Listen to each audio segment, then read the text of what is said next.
Bonjour, bonjour la famille, salutations à tout le monde, peu importe qui vous êtes, peu importe l'endroit où vous vous trouvez, on vous envoie vos salutations. Alors, je suis partie trouver cette vidéo ici hmm, qui a été faite en Afrique du Sud, donc la situation actuelle en Afrique du Sud, ce que vous voyez là. Il y a d'autres gens qui disent que non, ça a été, comme on dit en anglais, un setup. Toutes les nourritures que vous voyez que les gens sont en train de voler, c'est déjà empoisonné, c'est déjà abîmé, ils vont mourir et tout, et tout, et tout. Alors, la famille, je vous signale qu'il est 8h45 ici en Afrique du Sud, précisément à Cape Town, et l'original vidéo dit que ça a été à Cape Town, à Crayfontaine, un endroit que je connais très bien parce qu'il y avait aussi un moment donné, on a vécu à Crayfontaine. Et ce que vous voyez, ils disent que c'est à Cape Town. Et alors, famille, comme vous voyez dans la vidéo, ce qu'on appelle en anglais looting. Looting, c'est comment? Looting, c'est, comme on va dire, pillage. Ils sont en train de piller. Regardez les enfants. Regardez les pères des familles. Regardez les mères des familles. Regardez.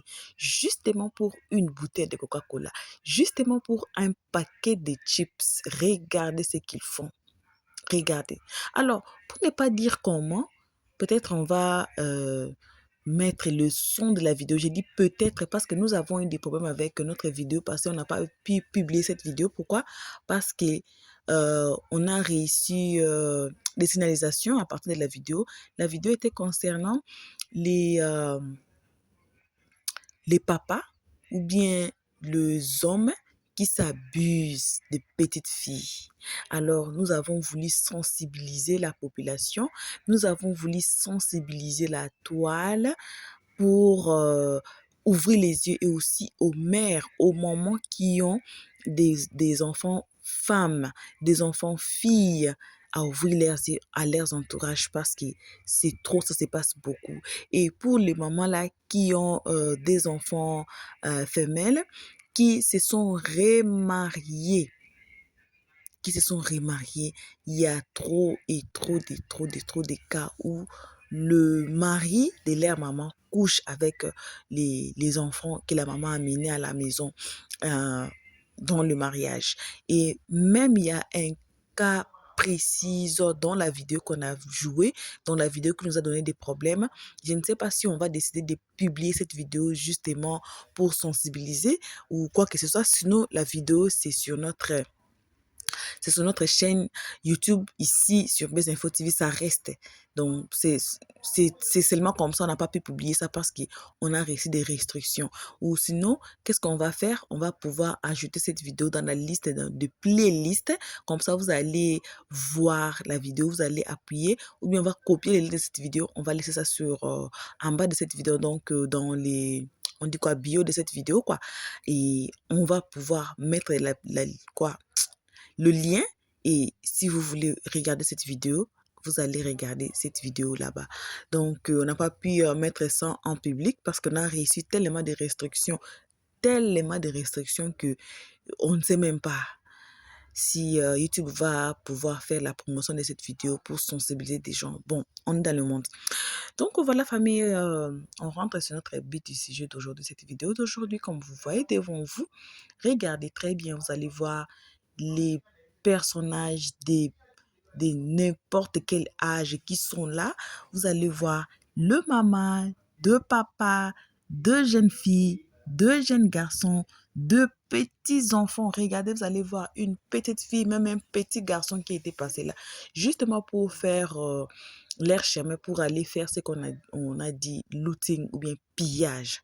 C'est la situation actuelle en Afrique du Sud, à Cape Town. Si vous allez regarder, vous allez voir que c'est un shop. Qu'est-ce qui se passe dans les... On appelle ça township ou bien on appelle ça les endroits reculés, banlieues, disons. Voilà. Le mot propriétaire, c'est banlieue. Alors, ça se passe dans des banlieues et vous allez voir comme les gens sont en train de voler les histoires qui sont déjà volées. D'autres veulent encore voler comme la maman là, comme vous avez vu. La personne qui sort avec un casier de Coca-Cola et puis elle est en train encore de voler sur les aliments volés. Alors, qu'est-ce qui se passe dans les banlieues? Nous avons ici ce qu'on appelle des shops, comme, je veux dire, des grands shops, comme les shops comme Shoprite. C'est le shop le plus fameux de l'Afrique du Sud. Ça s'appelle Shoprite. Nous avons ce qu'on appelle Checkers. Nous avons Goal. Nous avons OK. Hein? OK, ça m'a justement O et puis K. Nous avons Spar. Nous avons plein de shops, de gros shops reconnus, légaux en Afrique du Sud. Donc, les shops là, si vous êtes à Kinshasa, vous allez voir, vous allez vous mettre à l'image des, disons, Kin Marché, quelque chose comme ça. Et bon, c'est ça.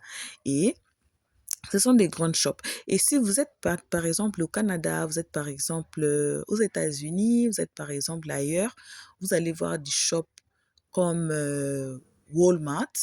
Vous allez voir, comme au Canada, nous avons Loblaw Stores. Moi-même, je travaille pour le Canada, basé en Afrique du Sud, mais nous travaillons pour le Canada.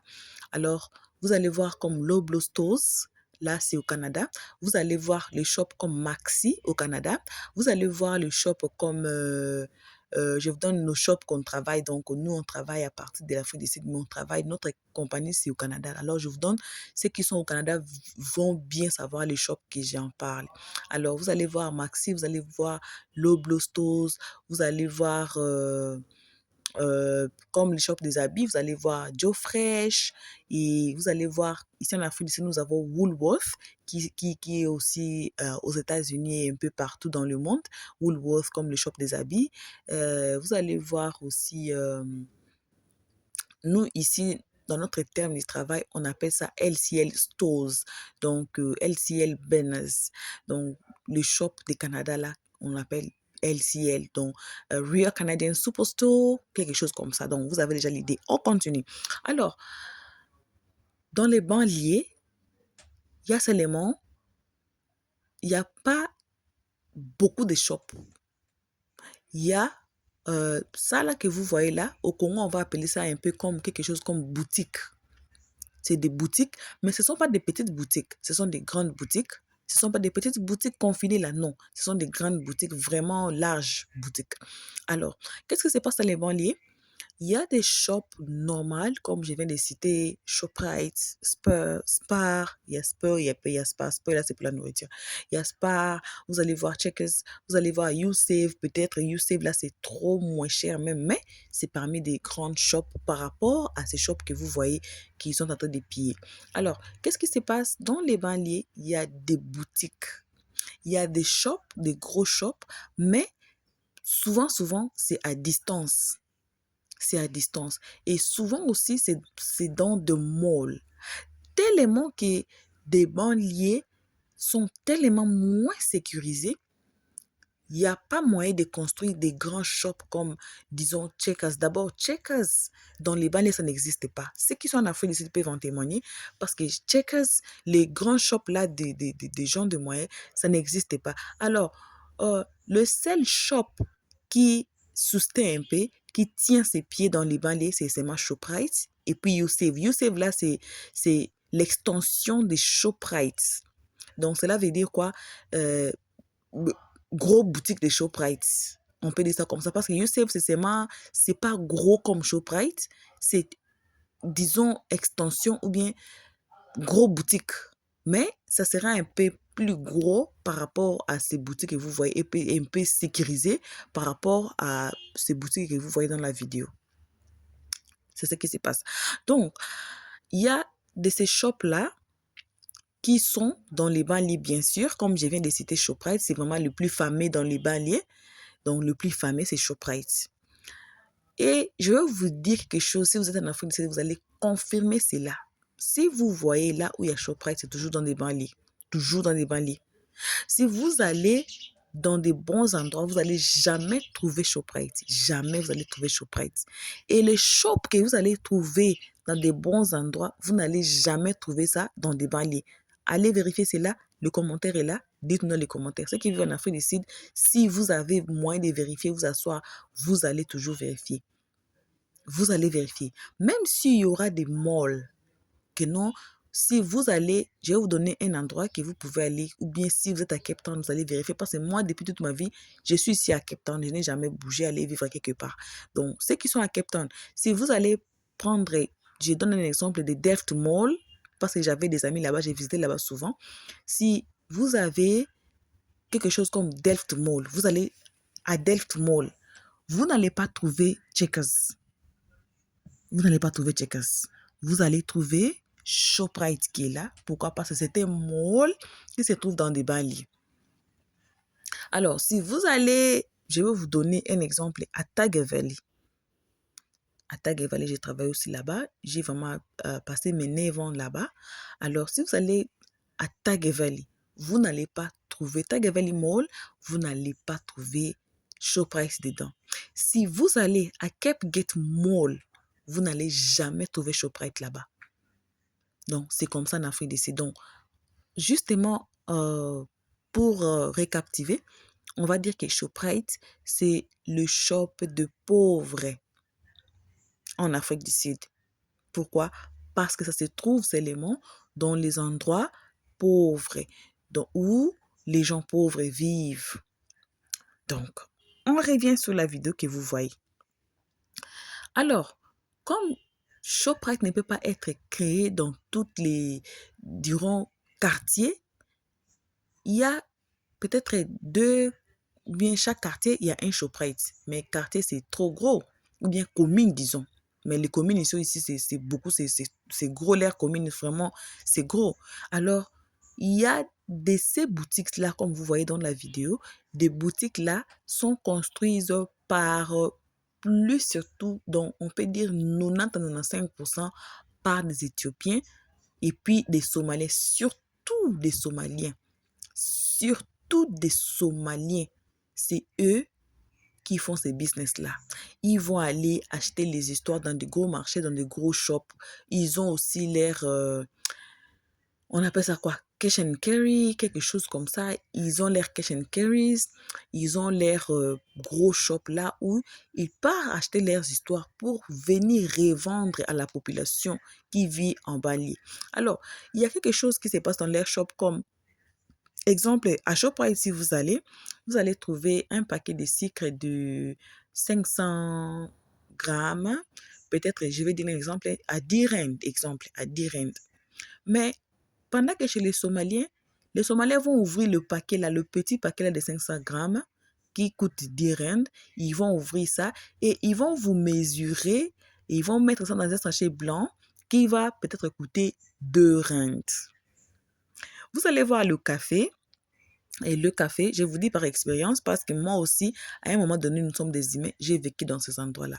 Alors, vous allez voir le café, on dit ça, on a l'air café ici. Bon, moi, je suis à Cape Town. Café populaire qu'ils boivent beaucoup, c'est Ri Coffee.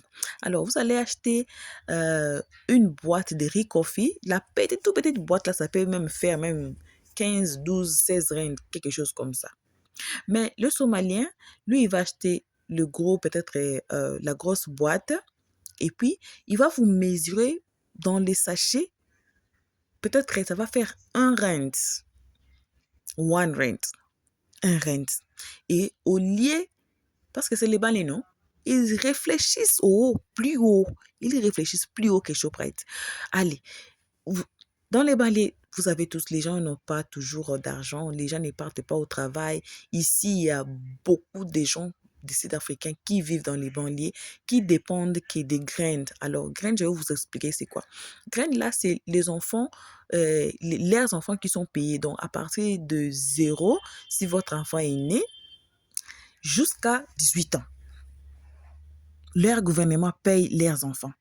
Donc, bon, à ce que j'ai vérifié, c'était 350 rand par enfant. 350 rand, là, si je mets ça en dollars même, ce n'est même pas 50 dollars. J'ai payé, ça peut manger entre les 20 dollars, 25 dollars. Si c'est beaucoup, c'est 30 dollars. Si c'est beaucoup, c'est 30 dollars. J'ai pas vérifié, mais si c'est beaucoup, ça peut être même 20, 30 dollars, quelque chose comme ça.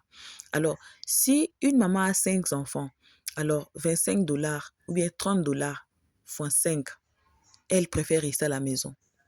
Elle préfère rester à la maison, ne pas travailler.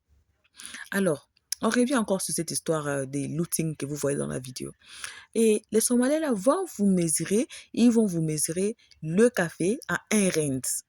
Parce que vous n'avez pas 16 rand pour acheter 10 cafés. Et au lieu de marcher, aller jusqu'à Shoprite, vous allez vous épuiser. Ils sont là localement, dans chaque coin, dans chaque avenue, pour aider la population à survivre. Ils vont faire les cafés de 1 rand, ils vont faire du thé, ils vont ouvrir un paquet de thé, vous vendre un thé justement, le thé à 1 rand, au lieu d'aller acheter au shop peut-être 10 rand, 12 rand, 15 rand, 16 rand, un paquet de 10 thés dedans, ils vont ouvrir ça et ils vont vous vendre ça en détail. Ils vont vous vendre ça en détail. Ils vont ouvrir le café, ils vont vous vendre ça en détail. Ils vont ouvrir les sucres, ils vont vous vendre ça en détail. Ils vont ouvrir les savons, le bas. Ici, dans les shops normales comme Shoprite là, on ne coupe pas les savons comme on achète seulement la barre des savons comme ça. Alors, et ils achètent les savons là, ils vont venir vous couper en détail. Ils vont prendre la barre des savons, ils vont mesurer ça va coûter combien. Ils vont couper ça petit à petit, petit. Ils vont vous vendre petit savon de 5 rand, petit, l'été là, c'est 1 rand par chacun. Et ils vont vous vendre les cafés 1 rand, le sucre 2 rand. On a ce qu'on appelle des là on met que dans les cafés là. J'ai oublié le nom. J'ai oublié un lait là spécial qu'on fait avec du thé, les cafés. C'est pas du lait, mais c'est comme du lait, quoi. J'ai oublié même le nom. C'est dans un carton bleu comme ça. Ceux qui vivent en Afrique du Sud savent. Donc, ils vont vous mesurer ça. 2 rand ou bien 1 rand. Si vous avez le pain et que vous avez peut-être 10 rand, vous allez chez les Somaliens, vous allez vivre. Vous allez acheter votre thé de 1 rand, vous allez acheter votre café de 2 rand peut-être, vous allez acheter du sucre de 2 rand. Voyez, vous allez acheter des arachides de 3 rand. Vous allez acheter. Donc, avec 10 rand, si vous avez votre pain dans les banlieues, vous allez faire votre déjeuner. Les œufs, ici, on va les œufs. Dans les shops normales, on va les œufs qu'à partir de 6 œufs, on vous voit. Mais les Somaliens peuvent vous vendre un seul œuf. Les Somaliens vont vous vendre un seul œuf. Donc, en gros, disons, ils facilitent la vie de pauvres en Afrique du Sud. Parce que si vous prenez, vous allez à Shoprite pour aller acheter un œuf, ils ne vont pas vous vendre ça. Vous allez acheter à partir de 6 œufs. Si vous allez acheter un seul thé, tea bag, one tea bag, ils ne vont pas vous vendre. Vous allez acheter que 10. Ça commence par 10. Si vous allez acheter Ricoffee de 1 rand à Shoprite, il n'y en a pas. Vous allez commencer à m'acheter à partir peut-être de 12 rand, 15, 16 rand. De petit, la boîte à petite boîte de Ricoffee. Alors, si on met ça en balance, on voit que les Somaliens et les Éthiopiens sont en train d'aider la population pauvre de l'Afrique du Sud à vivre ou à survivre. Alors, à partir de ce qui se passe en Afrique du Sud, je ne veux pas citer les noms, peut-être à partir de ce que j'avais dit dans la vidéo passée, qu'ils ont bloqué la visibilité de la vidéo, trop de restrictions dans la vidéo, je ne sais pas, j'évite de dire le mot. Alors, vous savez ce qui se passe en Afrique du Sud. Comme je dis toujours, si vous suivez nos vidéos précédentes, quelques vidéos précédentes ici, j'ai dit toujours, priez pour nous qui sommes en Afrique du Sud. Priez pour nous ceux qui sommes en Afrique du Sud parce que ce qu'on est en train de vivre, non. Voyez comme ils sont en train de voler. Alors, dans les cas ici, ils savent que le propriétaire des shops, parce qu'ils nous ont dit que les 30, c'est la date finale, tout étranger devait quitter l'Afrique d'ici, nanana. Et ils ont déjà des shops là-bas, dans les quartiers là. C'est pas facile d'amener tous les shops. Oui, tu peux sauvegarder ta vie, tu peux aller peut-être quelque part ailleurs pour rester pendant que cette histoire se passe, mais il n'y avait personne. Normalement, les Somaliens dorment là-bas. Les Chinois, les Somaliens, les Pakistanais, les Nigériens aussi. Quand les Nigériens, ils ont des shops, mais pas comme les Somaliens. Donc, les gens qui ont des shops ici, numéro 1, ce sont les Somaliens. Après leurs amis là encore. il y a les Somaliens, il y a aussi les Pakistanais qui ont des shops, des téléphones, qui vendent des ordinateurs, quelque chose comme ça, donc électronique, les Pakistanais qui ont tenu cette partie-là d'électronique. Ils ont des shops électroniques, les téléphones, réparer les téléphones et tout, et tout, et tout. Il y a aussi les Chinois qui ont beaucoup des shops comme habits, vous voyez, les jouets et tout, les accessoires et tout, et tout, et tout, et tout. Ils dorment, les Éthiopiens, voilà le nom que j'ai cherché, le peuple que j'ai cherché, les Éthiopiens. Les Éthiopiens aussi ont des shops comme les Somaliens, mais c'est plus surtout les Somaliens. Alors, ils dorment dans les shops là. Ils ont, donc, dans les shops, derrière les shops, ou bien inside, dedans, dans les shops là, ils ont leur maison, ils ont leur vie dedans, ils vivent dedans. Et ils sont eux-mêmes sécurité, ou bien je peux dire, ils font la sécurité de leurs propres biens. Alors, comme ils nous avaient donné l'ultimatum de quitter leur pays, les 30, il y a plusieurs shops qui sont restés vides sans quelqu'un dedans. Seulement ce que vous voyez dans la vidéo. Donc, le shop est resté vide, il n'y avait personne. Et ils savent très bien qu'il n'y a personne parce que dans les townships, dans les banlieues, les shops étaient fermés. Plusieurs shops étaient fermés. Même à Cape Town, ceux qui ont eu des vidéos, nous avons des vidéos, mais je ne sais pas, on va faire comment. À Cape Town, les étrangers qui vendaient dans les rues, les étrangers qui avaient des shops, tout était fermé les 30. Et c'était déjà visé que les étrangers ferment leurs shops le 30, que personne ne sort. Moi-même, j'étais à la maison, je ne suis pas sortie. Malgré tout, nous avons de camions de travail qu'ils nous prennent et ils nous prennent à la maison et ils nous déposent au travail. Moi, je n'étais pas partie. J'avais booké un livre, donc livre, j'avais booké congé pour rester à la maison. Il y a plusieurs de mes collègues étrangers qui ne sont pas partis. Nous avons des Camerounais, nous avons les Camerounais et les Ivoiriens aussi qui travaillent avec nous, et aussi des Congolais qui travaillent avec nous, qui n'ont pas pu aller au travail, qui sont restés à la maison le 30. Alors, le 30, les shops sont restés comme ça. Alors, ils savent. C'est pour cela, vous voyez, ils sont entrés par la porte de derrière. Donc, dans la parcelle, comment les Somaliens font? Ils vont prendre, peut-être ils vont vous laisser dans votre maison et ils vont prendre une partie de votre parcelle, ils vont louer, ils vont construire leur shop et ils vont commencer à vendre leurs histoires. Alors, comme vous voyez dans la vidéo, l'entrée, ils sont entrés par l'entrée, ils ont cassé la porte et c'est comme ça ils ont commencé à voler les histoires comme vous voyez. Regardez les mamans des gens. Regardez les papas des gens. Si vous regardez la vidéo, il y a des personnes, il y a des gens qui sont sortis seulement avec une bouteille de Coca-Cola. Et je me pose la question, cette bouteille de Coca-Cola, ça va prendre combien de jours? Ça va prendre combien de jours? Gaspiller le travail de quelqu'un, gaspiller les shops de quelqu'un. Regardez les chips par terre. Quelqu'un qui sort avec un paquet de chips. Voler un paquet de chips. Il faut voir la mentalité des Sud-Africains. Et comme je dis toujours, ce sont le pauvre. Parce que si vous allez à Cape Gates, il n'y avait rien eu. Si vous allez à Plattekloof, ceux qui sont en Afrique du Sud, à Cape Town savent les quartiers que je cite, il n'y avait rien eu.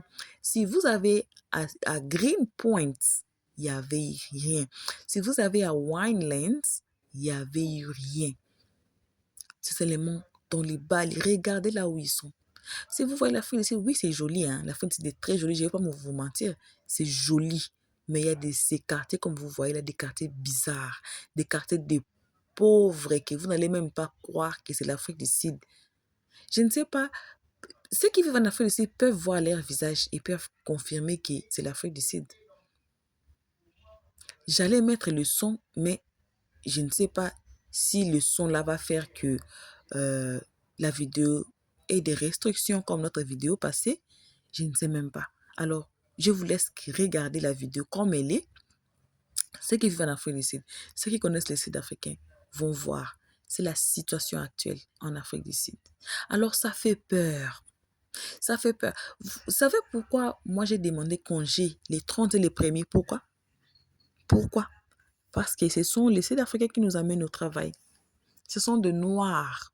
Les travaux qu'ils disent que les étrangers nous reçoivent nos travaux et tout, nanana, ce sont que les travaux des nettoyages, des travaux de, je peux dire, les sécurités, les travaux là qui ne demandent pas des certificats, ça demande seulement le diplôme, c'est tout.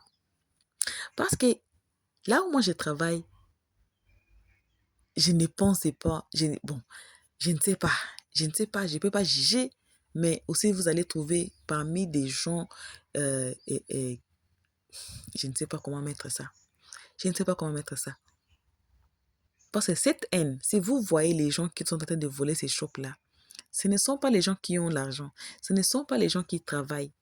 Parce que si un Sud-Africain normal qui part au travail, un Sud-Africain normal qui gagne son argent normalement, qui a sa vie normale, ne va pas avoir le temps d'aller d'abord habiter dans ces quartiers-là, dans plusieurs quartiers.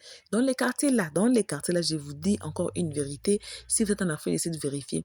Dans les quartiers-là, c'est souvent, je peux dire à 80, 90, 95% des maisons de gouvernement. Pourquoi? Parce qu'ici en Afrique du Sud, le gouvernement sud-africain leur donne des maisons qu'on dit free houses, government houses, c'est qu'on dit en anglais ici en Afrique du Sud. Donc le gouvernement va construire des maisons gratuites et je ne sais pas quel procédé il passe et vous allez recevoir, en tant que Sud-Africain, vous avez votre maison gratuite. Alors, la plupart de ces shops-là des Somaliens, c'est plus surtout dans les endroits comme ça, dans les quartiers où le gouvernement donne les maisons gratuites. Est-ce que vous pensez, si vous êtes en Afrique du Sud, dites-moi dans les commentaires, est-ce que vous pensez un Sud-Africain qui a construit sa vie, un Sud-Africain qui a passé son temps à travailler, qui achète sa maison dignement, ou bien qui construit sa maison dignement, a le temps de venir faire ce qu'ils appellent ici match to match? Ils n'ont pas de temps. Ils n'ont pas de temps. Comme je viens de dire tantôt, ce sont seulement les Sud-Africains-là qui dépendent de leur argent, de l'argent que le gouvernement paye les enfants. Ils ne partent pas au travail. Ils ne savent rien. Ils ne sont pas partis à l'école, plupart disent. Ils ne sont pas partis à l'école. Ils n'ont pas de travaux parce qu'ici en Afrique aussi, c'est dur pour travailler. Il faut que vous ayez des papiers. Si vous êtes qualifié à faire quelque chose, il faut montrer les qualifications plutôt que vous avez. Si vous n'avez pas de qualifications, pas de travail. Alors, il n'y a que des travaux qu'on demande seulement matric, diplôme d'État. Les petits travaux qu'on demande seulement le diplôme d'État, c'est tout. C'est qu'ils peuvent travailler. Et ce sont les travaux-là qu'ils sont en train de se battre pour les étrangers, pour dire que les étrangers ont pris nos travaux. Je vais vous expliquer quelque chose. Ici en Afrique du Sud, ils refusent plusieurs qualifications. Plusieurs qualifications. Même s'ils ne refusent pas, ils vont vous obliger à avoir leur ID. Je veux dire encore ID, comment encore en français? Pièce d'identité en tant que Sud-Africain. Parce que mon mari est avocat. Il ne peut pas travailler comme avocat dans ce pays tant qu'il n'est pas Sud-Africain. J'ai ma cousine à moi qui est avocate. Elle ne peut pas travailler. Elle ne peut pas travailler. Pourquoi? Parce qu'elle n'est pas Sud-Africaine. Donc, ils vont vous obliger à avoir leur pièce d'identité avant de travailler. J'ai des amis, j'ai des collègues qui sont maîtresses, professeurs de mathématiques, professeurs de géographie. Ils ne peuvent pas travailler parce qu'ils n'ont pas les documents sud-africains. Même si vous avez des qualifications, ils vont vous demander toujours d'avoir leurs documents en tant que sud-africain. Même si le document qu'ils nous donnent nous permet de travailler, d'étudier, ils vont toujours vous obliger à avoir les documents sud-africains avant de travailler dans certains postes. Alors, ça ne nous reste pas beaucoup de travail. À moins aussi, si vous avez étudié ici, là, vous avez quand même un halfway chance. Donc, vous avez 50%. Si vous avez étudié ici, vous avez 50% d'avoir un travail de votre qualification. Sinon, vous n'avez pas même de chance de travailler pendant que vous avez étudié au pays, vous avez étudié d'être avocat, vous avez étudié d'être... Mais si vous n'êtes pas sud-africain, ils vous cassent à partir de cela. Seul le docteur et les infirmiers que je vois ici en Afrique du Sud qui travaillent par rapport à leur qualification, à part les docteurs, à part les infirmiers, je ne vois pas.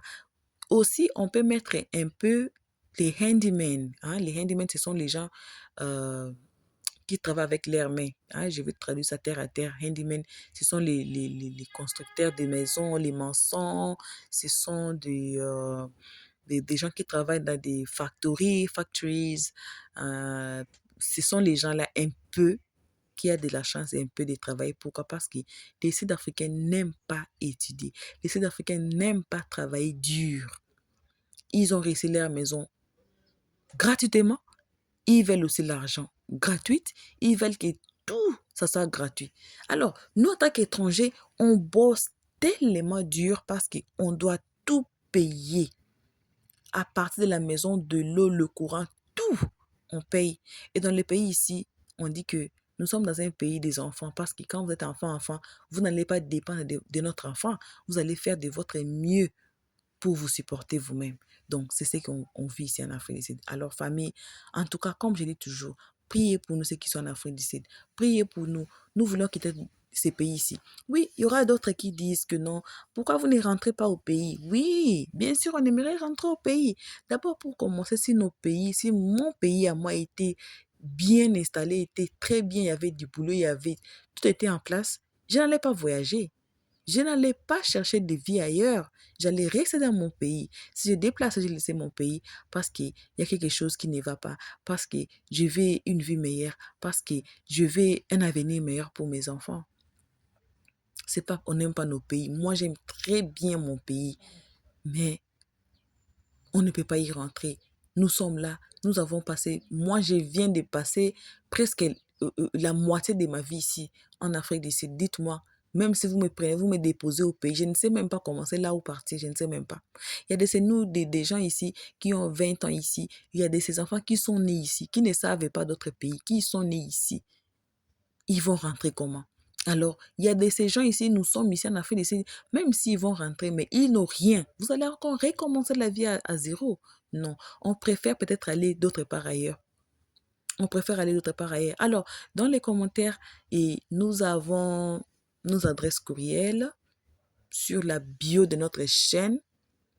Je n'appelle pas, je ne fais pas appel aux scammers. Je ne fais pas appel aux brouteurs. Donc, aidez vos frères et sœurs qui sont en Afrique du Sud à partir de notre adresse courriel qui est dans le bio.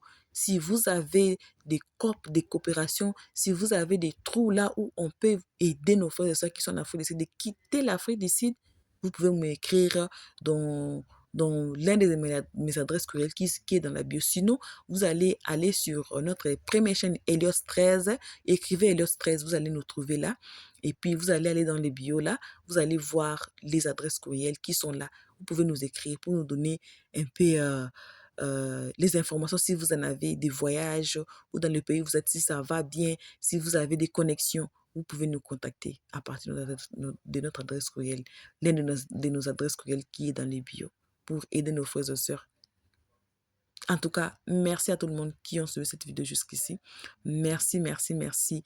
Continuez toujours de prier pour nous qui sont en Afrique du Sud ici.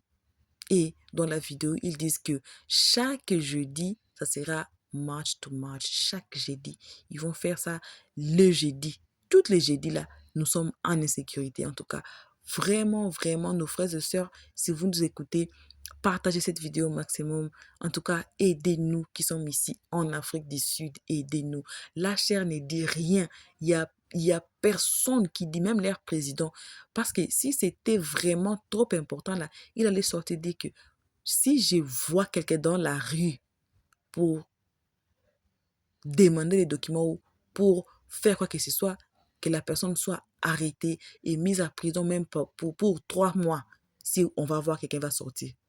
Mais ils sont là à l'aise, ils rigolent disant le président Ibrahim Traoré, il rigole, il fait sa vie normale. C'est comme s'il n'y a rien qui se passe dans son pays. Alors priez pour nous. En tout cas, merci à tout le monde. Prenez soin de vous. On vous aime énormément, gravement, grave. Et jusqu'ici, on dit bye. Merci d'avoir suivi. Abonnez-vous massivement et surtout n'oubliez pas de cliquer sur la note de notification.